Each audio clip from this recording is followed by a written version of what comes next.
Hello dear students. C language से related MCQ के part 2 में हम आज फिर कुछ क्वेश्चंस डिस्कस करेंगे।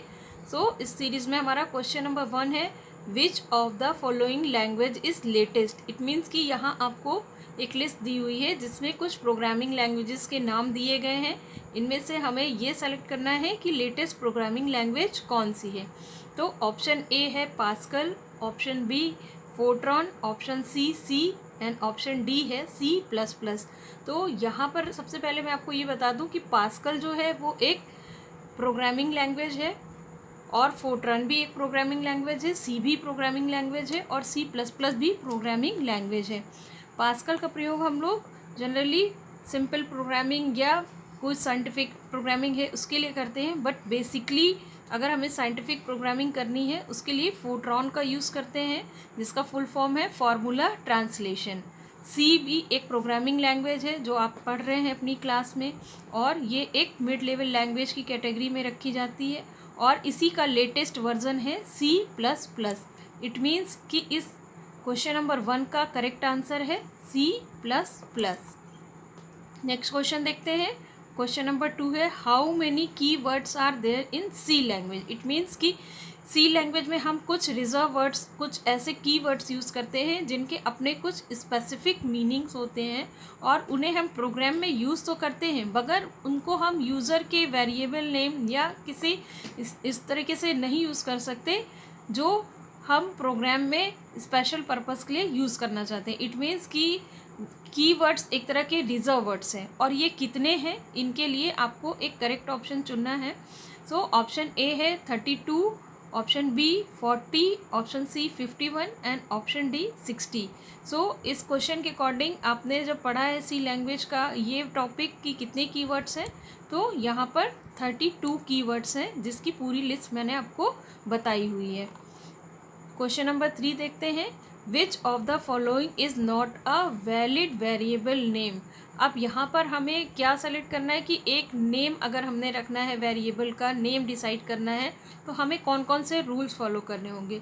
रूल्स के अकॉर्डिंग आपको इनमें से एक इनवैलिड वेरिएबल नेम को सेलेक्ट करना है। फर्स्ट ऑप्शन है ए $rate, second option is two marks and third जो सी ऑप्शन है वो है एज, और डी इनमें से कोई नहीं। इट मीन्स कि अगर हम रूल्स के अकॉर्डिंग चलते हैं तो हमारे रूल्स में क्या ऑप्शन दिया है कि सबसे पहले हमें किसी भी स्पेशल कैरेक्टर को नहीं लेना है अगर हम वेरिएबल नेम रख रहे हैं, यानी कोई भी स्पेशल कैरेक्टर किसी भी वेरिएबल नेम में सेलेक्ट नहीं हो सकता। तो इसके अकॉर्डिंग हमारा ऑप्शन ए बिल्कुल करेक्ट आंसर है। अगर हम ऑप्शन बी की बात करते हैं तो ये अंडरस्कोर सिंबल यूज़ हो सकता है वेरिएबल नेम में, इसलिए ये एक करेक्ट वेरिएबल नेम है, वैलिड वेरिएबल नेम है, और एज ये भी एक वैलिड वेरिएबल नेम है।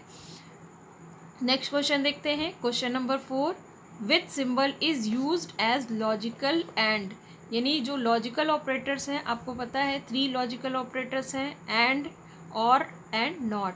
तो इसके अकॉर्डिंग हमारे यहाँ ऑप्शन दिए exclamation sign, hash, and percent sign. तो एंड लॉजिकल एंड के लिए हम double and sign and percent sign इसको यूज़ करेंगे, और इसके अकॉर्डिंग लॉजिकल एंड में हम एक तरीके से मल्टीप्लिकेशन जैसी प्रोसेस को कंटिन्यू करते हैं।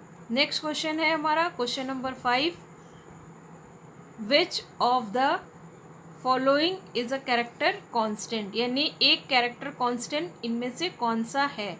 फर्स्ट है बी, सेकेंड ऑप्शन है 2B4A, थर्ड ऑप्शन है -854 एंड डी ऑप्शन है 100.21। यानी एक कैरेक्टर कांस्टेंट में हमारे हमेशा एक ही वैल्यू होगी और वो हमेशा सिंगल कोट में इनक्लोज्ड होगा। इस ऑप्शन के अकॉर्डिंग ऑप्शन नंबर ए जो है वो हमारा करेक्ट आंसर है। क्वेश्चन 6 देखते हैं, which of the following declaration is valid in C language. It means कि अगर हम एक डेटा टाइप डिक्लेयर कर रहे हैं तो उसके अकॉर्डिंग इनमें से कौन सा ऑप्शन सही होगा। ऑप्शन ए है int age, option B float average, option C int is two mark ऑमा टोटल। तो इसके अकॉर्डिंग एज जो है वो एक इंटीजर वेरिएबल हो सकता है, फ्लोट जो है वो डिक्लेयर किया जा सकता है एवरेज के लिए, इंट इज टू मार्क्स, इस तरीके से भी हम वेरिएबल्स डिक्लेयर कर सकते हैं। तो इसका करेक्ट ऑप्शन है all of the above. Next question देखते हैं। नेक्स्ट क्वेश्चन है की वर्ड्स आर ऑल्सो कॉल्ड।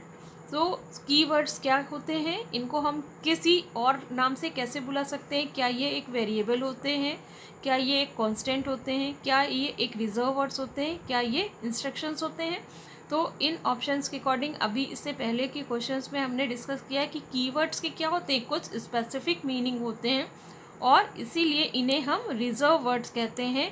ये प्रोग्राम में यूज़ किए जाते हैं मगर इनके नाम से हम किसी वेरिएबल नेम को नहीं रख सकते। सो क्वेश्चन नंबर 8 देखते हैं। C language has been developed at, it means कि सी लैंग्वेज के डेवलपर के बारे में हमने इससे पहले के वीडियो में जाना था और इस क्वेश्चन नंबर 8 में हम ये जानेंगे कि सी लैंग्वेज कहाँ डेवलप की गई। तो ऑप्शन नंबर ए है Microsoft corporation USA, option number B ATN Bell lab USA, option C IBM USA and option D ISRO India. So इसका करेक्ट ऑप्शन है ATN बेल लैब यूएसए।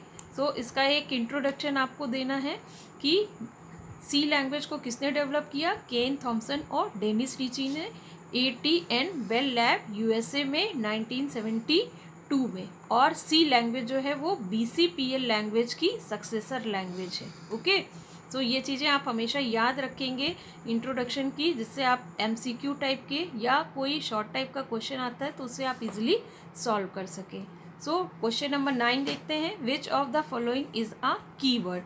सो keyword के total number कितने हैं? 32, जैसा कि मैंने अपने वीडियो में ये बताया हुआ है। और उनमें से यहाँ कुछ वर्ड्स लिखे हैं, आपको इनमें से सेलेक्ट करना है कि कौन सा कीवर्ड है या नहीं है। तो ऑप्शन ए है केस, ऑप्शन बी है कैरेक्टर, ऑप्शन सी है while and option D is all of the above.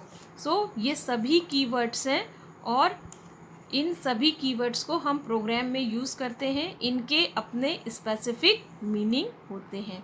So last question है question number 10। Which symbol is use to write comments in C language.